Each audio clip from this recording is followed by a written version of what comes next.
বিএনপির চেয়ারম্যান তারেক রহমানের নেতৃত্ব বাংলাদেশের নতুন সরকারের শপথ গ্রহণ অনুষ্ঠানে অংশ নিতে ঢাকায় আসছেন না ভারতের প্রধানমন্ত্রী নরেন্দ্র মোদি। তার পরিবর্তে ভারতের লোকসভার স্পিকার ওম বিরলা শপথ গ্রহণ অনুষ্ঠানে ভারতের প্রতিনিধিত্ব করবেন। রোববার ভারতের পররাষ্ট্র মন্ত্রণালয়ে এক সংবাদ বিজ্ঞপ্তিতে লোকসভার স্পিকারের শপথ অনুষ্ঠানে থাকার তথ্য জানিয়েছে। ভারতের পররাষ্ট্র মন্ত্রণালয় জানায়, লোকসভার স্পিকার ওম বিরলা 17 ফেব্রুয়ারি ঢাকায় বাংলাদেশের জাতীয়তাবাদী দলের চেয়ারম্যান তারেক রহমানের নেতৃত্বে বাংলাদেশের নবনির্বাচিত সরকারের শপথ গ্রহণ অনুষ্ঠানে ভারত সরকারের প্রতিনিধিত্ব করবেন। এই গুরুত্বপূর্ণ অনুষ্ঠানে স্পিকারের অংশগ্রহণ ভারত ও বাংলাদেশের জনগণের মধ্যে গভীর ও স্থায়ী বন্ধুত্বের উপর জোর দেয়, যা আমাদের দুই জাতিকে আবদ্ধ করে এমন গণতান্ত্রিক মূল্যবোধের প্রতি ভারতের দৃঢ় অঙ্গীকারকে পুনর্ব্যক্ত করে।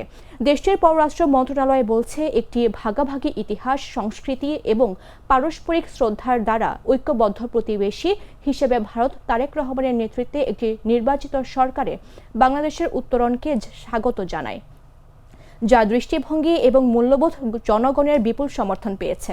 বাংলাদেশের নতুন সরকারের শপথ গ্রহণ অনুষ্ঠানে আমন্ত্রণ পেয়েছেন ভারতের প্রধানমন্ত্রী নরেন্দ্র মোদি। তবে একই দিন ইন্ডিয়া এআই ইম্প্যাক্ট সামিটে অংশ নেওয়ার কথা নরেন্দ্র মোদির। এ কারণে তিনি ভারতের প্রতিনিধি হিসেবে ওম বিরলাকে ঢাকায় পাঠাচ্ছেন।